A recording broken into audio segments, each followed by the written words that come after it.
ایک پہاڑی گاؤں بندراوالا میں ایک پراسرار روایت جنم لے چکی تھی۔ جب بھی وہاں کوئی نئی دلہن بیاہ کراتی، کچھ ہی دن بعد اس دلہن کی پراسرار موت ہو جاتی تھی۔ کسی کی لاش پہاڑ سے نیچے پڑی ہوئی ملتی تو کسی کا دوپٹہ درخت سے لٹکا ہوا۔ بعض اوقات تو غائب ہو جاتی تھیں جیسے کبھی دنیا میں موجود ہی نہ ہو۔ گاؤں کے لوگوں نے کانوں ہی کانوں میں یہ کہتے تھے کہ یہ کامران کا بھوت ہے، وہ انہیں لے جاتا ہے اور پھر پہاڑ پر۔ کبھی کسی نے اسے نہ دیکھا، صرف کبھی اس کا سایہ دیکھا۔ مگر ایک بات سب جانتے تھے، کوئی بھی نئی دلہن محفوظ نہیں رہ سکتی۔ یہ سب کئی سالوں سے ہوتا آ رہا تھا۔ پہلی موت کامران کی ہوئی تھی۔ یہ ایک بہت ہی شریف لڑکا تھا جس کی شادی نائلہ سے ہوئی تھی۔ شادی کے اگلے دن وہ پہاڑ سے گر کر مر گیا تھا۔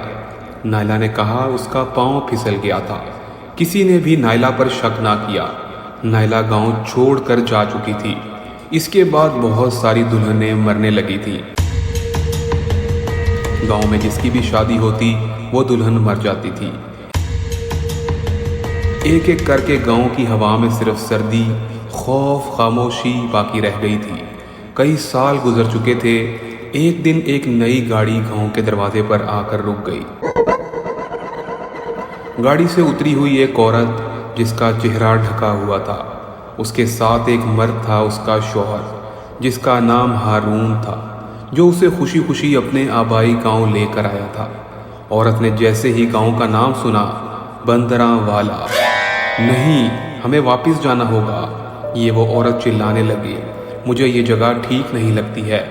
ہارون نے ہنستے ہوئے کہا، ارے ڈرنے کی کوئی بات نہیں، یہ میرا آبائی گھر ہے۔ وہ دونوں گاؤں میں داخل ہو گئے۔ اس کے بعد جو ہوا، گاؤں میں داخل ہوتے ہی سرد ہوائیں چلنے لگی، پرندے اڑنے لگے، کتے بھونکنے لگے، دروازے خود بخود بند ہونے لگے، ایسے جیسے طوفان آ گیا ہو۔ نائلہ کی آنکھوں میں دوبارہ خوف لوٹ آیا تھا۔ یہ وہی گاؤں تھا، یہ وہی پہاڑ تھا جہاں اس نے برسوں پہلے کامران کو دھکا دے کر مارا تھا۔ اس رات وہ نیند میں چیخنے چلانے لگی تھی، وہ واپس آ گیا ہے، وہ مجھے ڈھونڈ رہا ہے۔ ہارون گھبرا گیا، کون واپس آ گیا ہے؟ تم کس کی بات کر رہی ہو؟ نائلہ کی آواز دھیمی ہو گئی اور اس نے کہا، کامران۔ اگلی صبح نائلہ بھی غائب ہو چکی تھی۔ پہاڑ کی چوٹی پر صرف ایک پرانا دوپٹہ پڑا ہوا تھا اور وہ نائلہ کا تھا، جو اس نے کامران کی شادی میں پہنا تھا۔ کسی نے زوردار چیخ سنی، کسی نے ایک سایہ دیکھا، مگر وہاں پر کوئی لاش نہ ملی۔ کامران کی روح کو انصاف اب مل چکا تھا۔ نائلہ بھی اپنے انجام کو پہنچ چکی تھی۔ اس واقعے کے بعد گاؤں میں جیسے ایک روشنی آ گئی ہو۔ اب کوئی بھی دلہنیں نہیں مرتی تھیں، نہ ہی کوئی سایہ دکھا، نہ ہی پہاڑی سے کوئی آواز آئی۔ گاؤں والوں نے پھر سے شادیاں شروع کر دیں۔ بچوں کی ہنسنے کی آوازیں، عورتوں کی چوڑیاں اور رات کی روشنیاں، سب کچھ جیسے واپس آ گیا ہو۔